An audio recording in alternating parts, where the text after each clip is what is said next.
wabarakatuh. Bismillahirrahmanirrahim. Selamat pagi dan salam hormat kepada Bapak Ibu tim Relay Sertifikasi Dukun tahun 2020. Perkenalkan, saya Muhammad SPD MPD, dosen program studi pendidikan agama Islam pada Fakultas Agama Islam Universitas Islam Kebangsaan Indonesia. Selain sebagai dosen, saya juga dipercaya mengemban amanah sebagai wakil dekan Fakultas Agama Islam. Melalui video ini saya menyampaikan pernyataan diri dosen atas unjuk kerja Tridharma Perguruan Tinggi sebagai salah satu persyaratan dalam proses sertifikasi dosen tahun 2026 yang diselenggarakan oleh Kementerian Pendidikan Tinggi, Sains dan Teknologi Republik Indonesia. Dalam pelaksanaan tugas Tridharma Perguruan Tinggi, saya mengampu mata kuliah Ilmu Akidah dengan kode mata kuliah BAI 11010 berbobot 2 SKS. Mata kuliah ini membahas dasar-dasar akidah Islam yang bersumber dari Al-Quran dan Hadis serta mengkaji berbagai persoalan akidah yang berkembang di tengah kehidupan masyarakat saat ini. Deskripsi tingkat mata kuliah ini membahas tentang 1. Definisi ilmu akidah dan ruang lingkup kajiannya, kemudian 2. Sumber-sumber akidah dalam Islam dan dalilnya, kemudian 3. Sejarah perkembangan ilmu akidah dan mazhab-mazhab akidah, 4. Akidah Ahlussunnah wal Jamaah, 5. Hukum iman, kemudian yang ke-6 akidah Mu'tazilah, Qadariyah, Jabariyah dan akidah sesat lainnya. Kemudian yang terakhir, fenomena dan problematika kontemporer terkait ilmu akidah. Pada video pembelajaran ini, materi yang saya ajarkan yaitu materi ke-7, fenomena dan problematika kontemporer terkait dengan akidah. Materi ini merupakan bahan kajian ke-7 dalam RPS Ilmu Akidah. Melalui materi ini, mahasiswa diarahkan untuk mampu memahami fenomena kontemporer terkait dengan problematika tersebut, menganalisis persoalan yang muncul, serta memberikan alternatif penyelesaian terhadap problematika tersebut. Fokus ini juga menjadi bagian pembelajaran pada pertemuan 13 sampai dengan 15 dalam RPS. Saya memilih materi karena mahasiswa saat ini hidup dalam era digital. Dalam proses pembelajaran, saya menerapkan pendekatan 1. Student Centered Learning, kemudian yang kedua Project Based Learning, kemudian yang ketiga diskusi kelompok, dan yang keempat presentasi. Aspek nilai dalam mata kuliah ini ada 5 aspek yang terdiri dari 1. Kehadiran sebesar 20%, kemudian 2. Tugas 10%, kemudian yang ketiga kuis 10%, yang keempat ujian tengah semester atau midterm sebesar 20%, dan yang terakhir yang kelima adalah ujian akhir semester ataupun final 40%. Demikian pernyataan diri saya, dan selanjutnya saya akan menampilkan proses pembelajaran pada materi fenomena dan problematika kontemporer terkait akidah. Terima kasih atas perhatian Bapak Ibu tim Relay Sertifikasi Dosen tahun 2026. Wassalamualaikum warahmatullahi wabarakatuh. Assalamualaikum warahmatullahi wabarakatuh. Waalaikumsalam warahmatullahi wabarakatuh. Alhamdulillahirabbil alamin. Wassalatu wassalamu ala sayyidina Muhammad wa ala alihi washabihi ajma'in. Puji syukur kepada Allah, salawat dan salam kepada Rasulullah SAW. Alhamdulillah, kita lanjutkan pertemuan sesuai dengan apa yang sudah disampaikan sejak awal pertemuan dalam RPS. Sudah kita bagikan materinya, dan hari ini kita masuk kepada materi pertemuan yang ke-7 seperti yang ditampilkan pada slide di atas di depan kita. Dan materi kita hari ini yaitu tentang fenomena dan problematika kontemporer terkait dengan akidah. Apa itu akidah? Kepercayaan, keyakinan, dan lain-lain sebagainya. Ya. Nah, sebelum saya masuk ke teori atau ke materi lebih lanjut, tentu ada beragam pertanyaan, pasti ada beragam pertanyaan yang ada kaitannya dengan fenomena dan problematika terkait akidah. Sebelum saya masuk ke sana, kira-kira ada yang mau ditanyakan atau mau disampaikan yang menjadi undang-undang kalian yang nanti akan kita bahas lebih lanjut seperti berikutnya. Siapa? Oke. Intan ingin bertanya, saya Intan Suhaila. Jadi pertanyaan Intan di sini, di saat Intan membuka story WhatsApp atau reels di IG ataupun di TikTok, jadi Intan menemukan ceramah yang mana ceramah tersebut menarik. Intan simpan ceramah tersebut. Semakin kita simpan, semakin kita lihat di reels IG tersebut kan semakin keluar ya. Besoknya walaupun kita buka Instagram, keluarnya reels ceramah tersebut. Jadi ketika Intan ingin menjadikan ceramah tersebut sebagai referensi atau sebagai pedoman di kehidupan Intan menyadari bahwa di situ posisinya Intan tidak tahu siapa yang menyampaikan ceramah tersebut. Menurut pandangan Bapak, apa boleh atau apa bisa Intan menjadikan ceramah tersebut sebagai referensi atau pedoman dalam kehidupan sehari-hari Intan. Sedangkan Intan posisinya tidak mengetahui siapa yang menyampaikan ceramah tersebut. Hanya itu Bapak, terima kasih. Bagus. Jadi itu memang menjadi kegelisahan kita semua ya. Saya pikir itu cukup mewakili sekali pertanyaan. Tapi sebelum kita jawab, sebelum kita masuk ke jawaban Intan tadi itu, masih saya buka ada yang mau bertanya tadi. Izin Pak. Oke, Zaki. Saya mau jadi Ganda ingin menanyakan tentang persoalan tentang beradunya argumen tentang agama dengan satu ulama dengan satu ulama yang lain. Menurut pandangan Bapak itu gimana? Bagus ya. Bagus. Dua pertanyaan tadi itu memang saya pikir itulah fenomena yang terjadi hari ini dan itu menjadi kegelisahan kita semua. Kadang-kadang kita dipertontonkan pada satu situasi seolah-olah kebenaran itu tidak ada.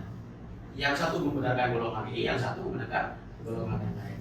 Bagus pertanyaan itu. Itulah yang akan jadi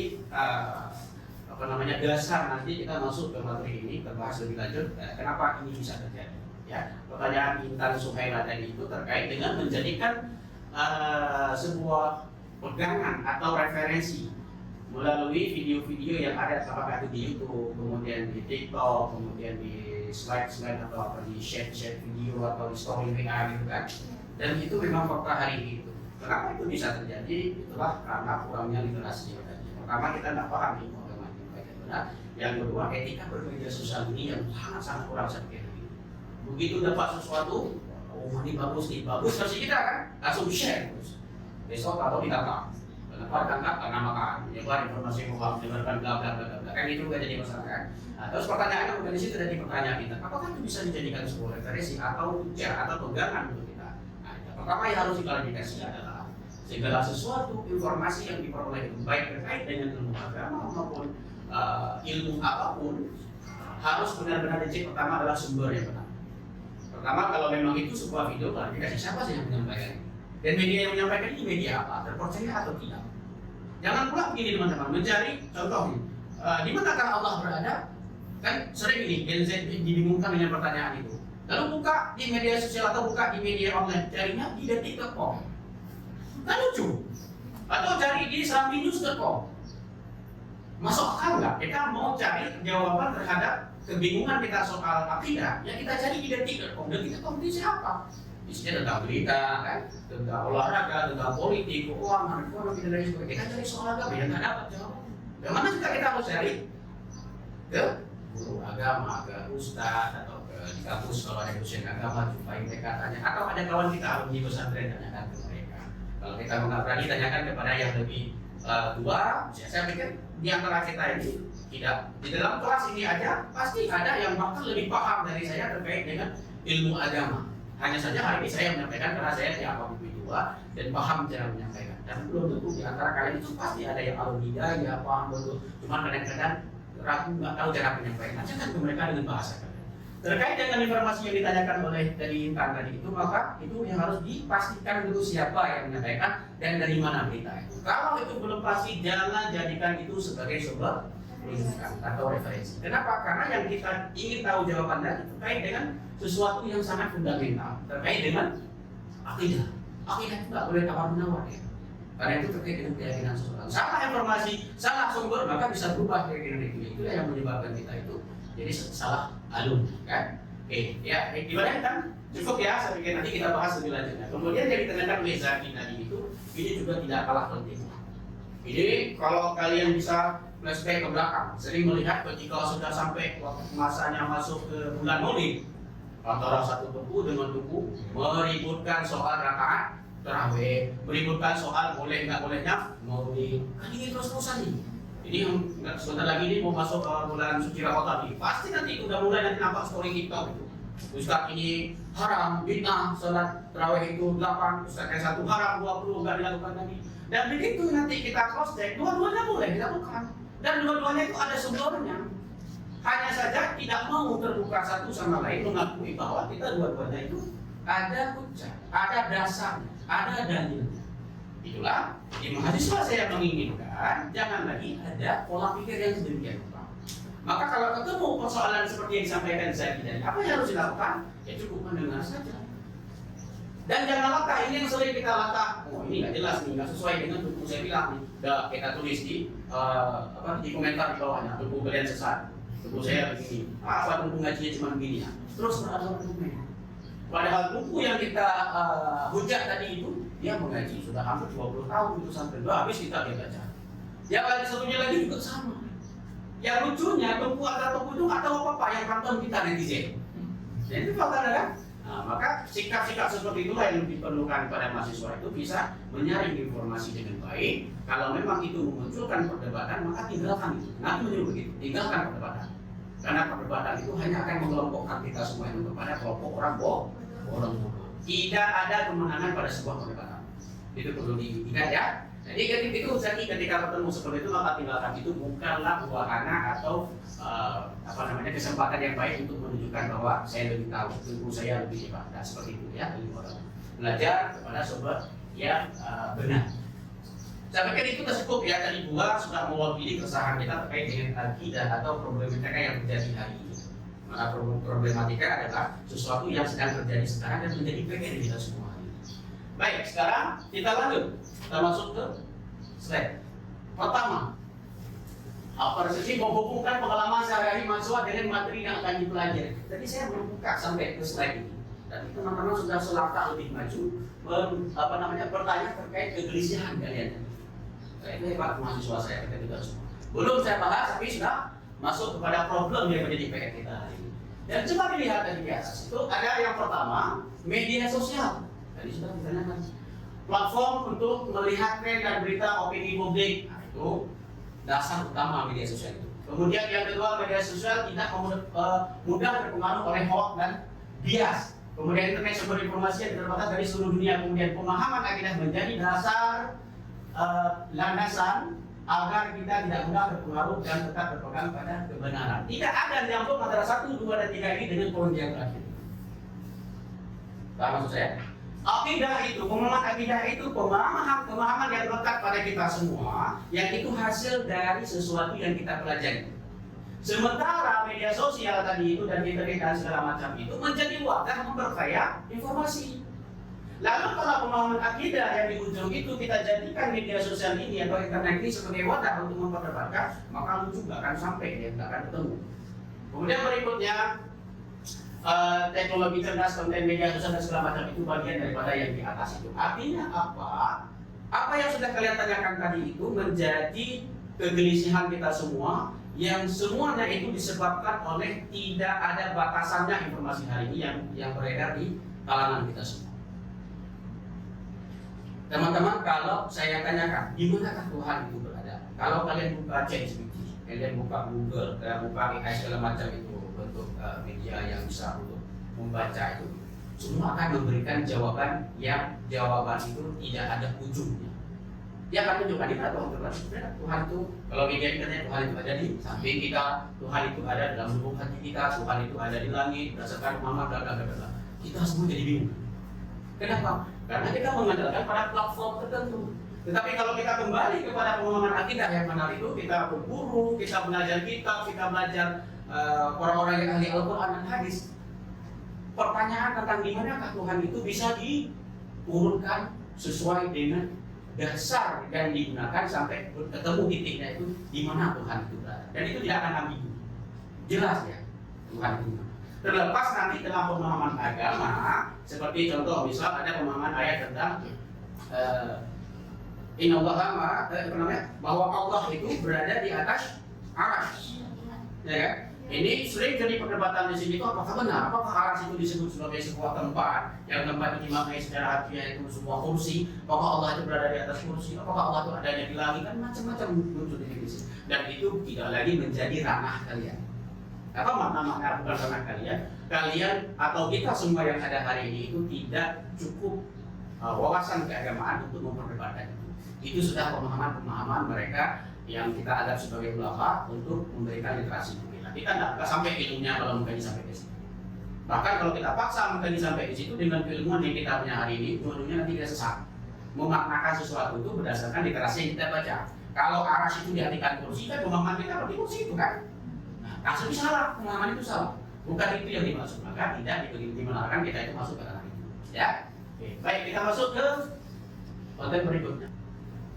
Nah, Ini masuk kepada dasar dulu supaya kita tidak salah memaknai apa itu fenomena kontemporer.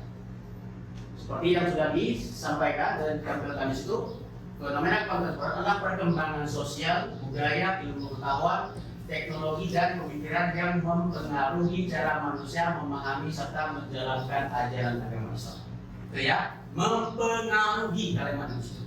Artinya segala sesuatu fenomena yang hari ini itu mempengaruhi keyakinan kita. Kalau saya bertanya, kapan kalian masuk Islam? Ada yang bisa jawab? Kapan? Jadi semua sini ada yang mualaf? Semua Islam dari lahir? Pertanyaan saya, kapan kalian masuk Islam?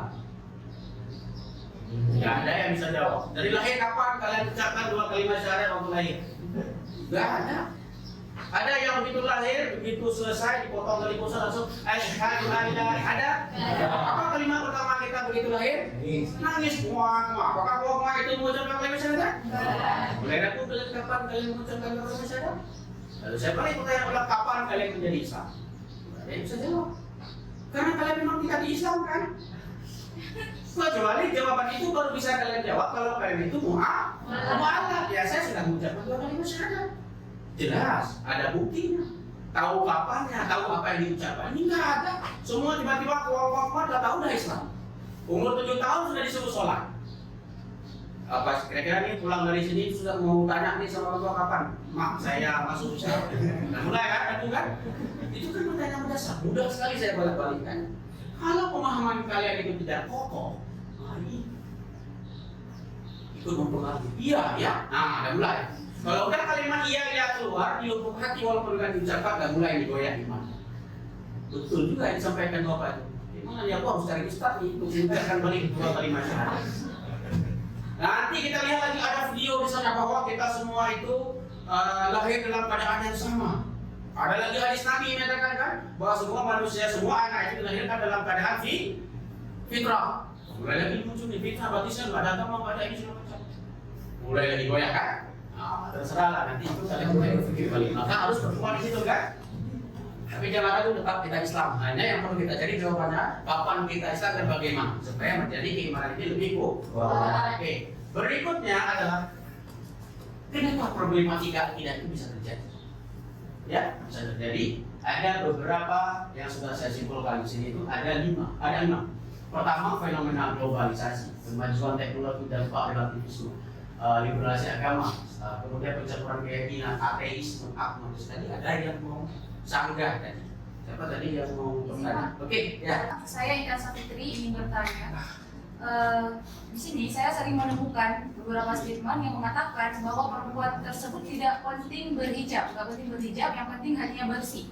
Nah, yang menjadi pertanyaannya, menurut Bapak, bagaimana cara kita menanggapi hal tersebut, terlebih lagi di era yang sangat bagus ya. Saya sering baca itu. Ketika ada story orang sedekah, orang berbuat baik sedekah membantu orang kan, lalu ada yang komen, Kak, baik kali kakak, kenapa nggak berhijab? Apa jawabannya? Tadi dibilang kan, nggak penting berhijab, yang penting hatinya baik. Nah, pernah dengar ya? Nah, coba dicek di sini itu ada 6 faktor yang menyebabkan. Satu, bukan faktor tadi pertanyaan tadi ya, ini tapi pertanyaan tadi itu berada di mana? Pertama, faktor yang menyebabkan problematika bagian yang pertama adalah fenomena globalis. Arus informasi dan budaya asing masuk tanpa filter memenuhi cara pandang kita tadi. Informasi yang masuk membludak sehingga kita nggak tahu lagi mana baik dan mana benar. Kemudian kemajuan teknologi. Kalian lahir nggak pakai HP semua kan? Nah, kalau dulu kita lahir itu kenalnya tentu ada istilahnya dalam bahasa Aceh itu turun tanah ya kan? Turun tanah diucapkan 2 kalimat syahadat kemudian dialuni dengan ayat-ayat Al-Quran dan hadis Nabi dan hikayat yang baik. Nah, sekarang nggak ada lagi. Begitu lahir kita diputar video TikTok. Kenapa di video TikTok? Rupanya si suami tadi itu, si ayah dari si bayi itu nggak tahu cara azan. Ya, dia tahu TikTok, Allah Akbar, TikTok yang azan kan. Ya kan, itu benar-benar. Kemudian dampak rasisme, liberalisasi agama, pandangan bahwa semua beneran sama, tanpa standar kebenaran mutlak. Masuk pertanyaan kita. Oke, masuk pertanyaan yang tadi. Tahu seperti yang tadi? Nggak penting bahwa berjilbab harus pakai yang benar begini, yang penting hatinya baik. Salah mutlak. Karena justru hati baik itu adalah tempias daripada orang itu paham dengan ilmu agama yang baik dan benar. Kalau dia sudah beragama dengan benar pasti otomatis baik. Dengan apa? Kata ayat tentang sholat, innal sholata tanha 'anil fahsya'i wal munkar. Jelas kan? Nah, jelas di situ. Oke, ya kemudian setelah pencabulan keyakinan tadi juga yang ditanyakan tadi itu bahwa fenomenanya bercampur antara keyakinan. Nah, ini mungkin kalau di Aceh enggak terjadi ya, tapi kalau di Medan itu Natal ya ikut Natal, puasa ya ikut puasa, ini nggak jelas, saya nggak tahu dari mana agama. Nah, ini toleransinya sudah karena di Indonesia toleransi itu ditingkatkan, tetapi kita kebablasan di sini. Ya. Jadi kebablasan dalam beragama itu menjadi persoalan kita hari ini. Ya, nggak tahu lagi membedakan karena beragama tadi itu semua agama itu benar, jadi benar semua agama. Tetapi pemahaman dalam agama, pelaksanaan ritual dalam agama itu berbeda-beda. Jangan kebablasan. Ayolah hari ini Natal kita makan lebih sedikit aja. Nanti begitu puasa saya akan makan juga apa namanya tuh kurma atau dia akan belajar kalau ngabuburit juga sama. Ya, tidak masalah dia mau ngabuburit dengan kita nggak masalah. Karena ngabuburit itu kan cuma bagian dari budaya dalam bulan puasa. Tapi makan babi itu, walaupun mereka itu budaya makan babi di Natal, ya kita nggak boleh ikut budaya itu. Kenapa? Sudah ada dasarnya. Tidak boleh makan babi. Ini kan cuma sedikit saja ekornya. Atau kulitnya aja sedikit, sentuhnya saja tidak diperboleh. Apalagi makan sedikit, itu masalah ya. Kemudian menolak kepada Tuhan karena pengaruh pemikiran materialistik dan sekuler, ini juga jadi masalah. Sudah banyak di youtuber yang buat konten-konten seperti itu. Yang penting kita baik, sedekah banyak, Tuhan itu sama lain. Nah, itu pemahaman itu ya. Itu jangan terkecoh. Kemudian meragukan atau tidak dapat memastikan keberadaan Tuhan. Pertanyaan yang seperti itu saya kan, kapan kalian Islam? Dan mulai Islam siapa Tuhan? Di mana Tuhan kalian mulai bingung? Hilang arah. Ketika bingung hilang arah nggak tahu jawaban dipastikan di situ kita sudah mulai satu kaki itu sudah mulai tersesat. Maka hindari pertanyaan seperti itu. Kemudian berikutnya tentang fenomena dan dampak yang terjadi dari problematika yang akan terjadi tadi. Itu ada sekularisme, liberalisme, materialisme, sinkretisme, kemudian ateisme dan agnostisisme. Ya ini kelima ke enamnya ini sering terjadi. Kemudian berikutnya satu lagi yang jadi inti dari semua apa yang kita sampaikan terkait dengan akidah dan juga dengan kondisi kita hari ini sudah terbiasa semua dengan media sosial bahwa ada peluang, ada tanda, ada tantangan. Peluang dengan adanya AI dan media sosial hari ini yang pertama media belajar kita lebih mudah, kemudian mendapatkan referensi lebih cepat, kemudian terjemahan kita bisa membantu, terjemahan Arab itu, kemudian penyusunan bahan ajar juga relatif lebih cepat. Kemudian tantangannya apa? Halusinasi, AI bisa memberikan informasi yang terlihat benar padahal tidak benar. Saya bilang tadi kan, rukun iman itu ada berapa? Tapi kalau kalian tawarkan menjadi 7 maka dia akan menghasilkan 7. Maka kalau tidak cukup pengetahuan awal itu bisa membingungkan. Kemudian berbohong, memberikan informasi hoax itu sudah pasti sering kan? Kemudian yang ketiga deepfake, apa deepfake itu? Nah ini yang paling bahaya sekarang itu, apalagi soal penipuan. Seseorang penipu itu bisa membuat video call di teleponnya kita lewat WA itu yang wajahnya itu persis wajah ibu kita. Pernah terjadi di kawan saya. Telepon video call ibu dia minta uang 20 juta karena bapaknya kanker. Bodohnya si penipu tadi itu nggak tahu bahwa ibu dia sudah meninggal 5 tahun yang lalu. Cuman ada video atau ada foto ibunya yang diupload di media sosial di Facebook. Jadi dipakailah video itu, dibuatlah sedemikian rupa, menjadilah ibu dia maka di video call. Yang video call itu penipu, tetapi di HP dia ditampilkan wajah itu, ditembak wajah ibu dia. Maka berbicara dengan suara dan wajah ibu, minta uang 20 juta. Kapan sadarnya? Dia pertama dan nangisnya ibu dia sadarnya, ibu saya kan meninggal, baru teringat ya. Alhamdulillah kan terjadi pengiriman uang 20 juta. Sebegitunya, apalagi soal agama. Maka hati-hati. Kemudian fatwa otomatis ini sering jadi ulama dadakan. Banyak YouTuber sekarang itu jadi ulama dadakan, membantah guru ini, membantah guru itu. Dia yang paling benar. Padahal yang dia bantah itu Gus Baha misal, Ustaz Adi dia, Ustaz Usama. Yang ngajinya wallahu a'lam kita nggak tahu lagi lah seperti apa. Yang bantah itu cuma S1. S1 pun pendidikan agama Islam. S2-nya sudah informatika. Dibantah ahli agama. Bukan saya mengkabehkan pendidikan, tetapi lihat-lihatlah siapa. Jangan jadi ulama dadakan. Ya. Saya pikir selesai sampai di situ. Supaya dengan pertemuan kita hari ini saya punya tugas. sesuai dengan kontrak kuliah kita di awal bahwa selesai pertemuan ke-7, maka pertemuan berikutnya saya ingin teman-teman semua itu membuat sebuah proyek, yang proyek itu nanti kalian bisa pertanggungjawabkan di kelas melalui presentasi. Kita berikan waktu nanti di pertemuan berikutnya. Apa proyeknya? Bahwa teman-teman silahkan pilih konten dari media apapun terkait dengan materi keagamaan atau tauhid. Jadi kan ada YouTube, ada TikTok, ada terserah kalian mau dari media apapun. Kemudian tugasnya analisis dan evaluasi, siapa yang menyampaikan, apa yang disampaikan, dan dari mana sumber, seperti yang ditanyakan oleh Intan tadi ya. Kemudian lalu kalian buat kesimpulan awal fakta di konten tersebut seperti apa, apakah bisa dijadikan hujah atau dalil, atau perlunya ada klarifikasi dari konten yang kalian tonton itu. Ya, itu dipahami. Nanti Bapak akan kirimkan screenshot ini supaya dipahami dengan benar pada saat kalian mengerjakan tugasnya.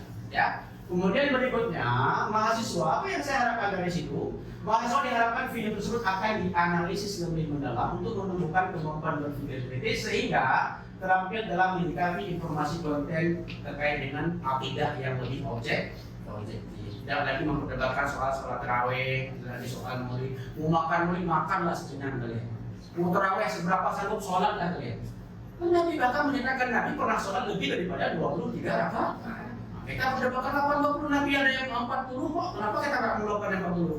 Artinya apa, perdebatan itu bukan pada dalil, perdebatan itu adanya pada hawa nafsu.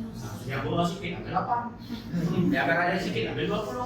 Jadi kan perdebatannya antara si malas dan si rajin. Padahal dua-duanya si malas, karena ada yang 40 lebih, ya kan? Nah, jadi hindari yang seperti itu.